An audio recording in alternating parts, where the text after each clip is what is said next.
अस्सलाम वालेकुम दोस्तों इमरान खान की जुर्रत किस तरह हुई। उसने दर्जनों मुल्कों के रहनुमाओं के सामने नबी पाक सल्लल्लाहु अलैहि वसल्लम का नाम लिया, उनकी बेहुरमती करते हैं, उनके खिलाफ आवाज़ उठाने का। इमरान खान की जुर्रत किस तरह हुई कि उसने सीरतुन नबी के हवाले से पाकिस्तान में दिन मुकर्रर किया। इमरान खान की जुर्रत किस तरह हुई कि उसने हमारे आका अमेरिका के सामने आंखें दिखाई, एब्सोल्युटली नॉट कहा।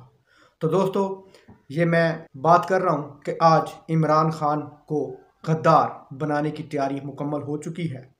गद्दार, बागी, मुल्क दुश्मन साइफर केस में इमरान खान को सजाए मौत या 14 साल कैद की सज़ा देने की तैयारी मुकम्मल हो चुकी है, क्योंकि इमरान खान मैनेज नहीं हो रहा, इमरान खान डील नहीं कर रहा। अब भुट्टो जैसा सलूक इमरान खान साहब से करने की तैयारी मुकम्मल हो चुकी है। 28 गवाहान मिल चुके हैं, मज़ीद गवाह ढूंढने की कोशिश की जा रही है। 28 में से 27 गवाहान के बयान रिकॉर्ड करवा रहे हैं। पूरी दुनिया जानती है, पाकिस्तान का बच्चा बच्चा जानता है कि पाकिस्तान में गवाह किस तरह बनाए जाते हैं, किस तरह पाकिस्तान में एक से एक गवाह, जिसको चाहे मर्जी आप गवाह बना सकते हैं। ये पाकिस्तान में गवाह बनाना बहुत आसान है, और पाकिस्तान में इसके बाद अपनी मर्जी के फैसले लेना भी बहुत आसान है कि एक जज जो हिम्मत करता है कि मैं ये फैसला आइन और कानून के तहत दूंगा, फ़ौरन से कुछ लोग उसके घर में पहुंच जाते हैं और गन पॉइंट पर उसके बच्चों और बीवी से फ़ोन करवाते हैं, या उसके किसी नौकर से या किसी घर वाले किसी मेंबर से जज को फ़ोन करवाते हैं कि जनाब कि जो केस सुन रहे हैं उसमें ये फ़ैसला देना है आपने, अगर आपने ना दिया फ़ैसला ऐसा तो हम बैठे हैं आपके बच्चों की कनपटी पे बंदूक लगा के, बाद में कर लीजिएगा जो हमारा आपने करना है, करो हमारी मर्जी के खिलाफ फैसला। तो जज साहब, हर कोई इमरान खान तो नहीं होता, तो वो लेट जाते हैं और फैसले उनकी मर्जी के देते हैं जो कि मुल्क को बर्बाद करने पर तुले हुए हैं। साइफर में जनाब शाह महमूद कुरैशी और इमरान खान को नामजद कर दिया है।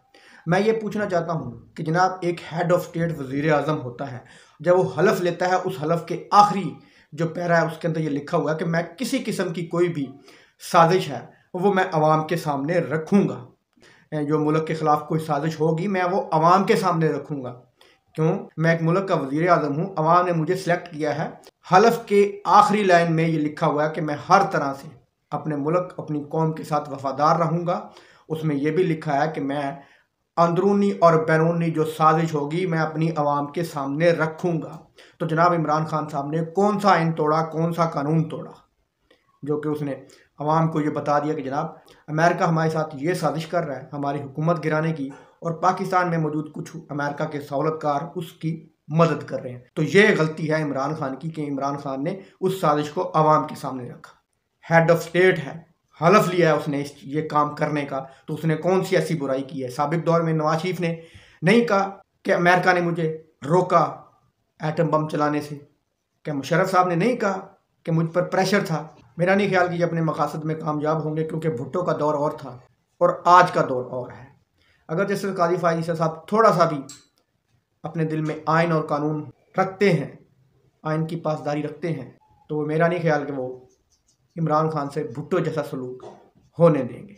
असद उमर साहब को जनाब माफ़ी मिल गई है, क्योंकि वो एक साबिक जर्नैल के बेटे हैं और उन्होंने प्रेस कॉन्फ्रेंस भी कर दी है।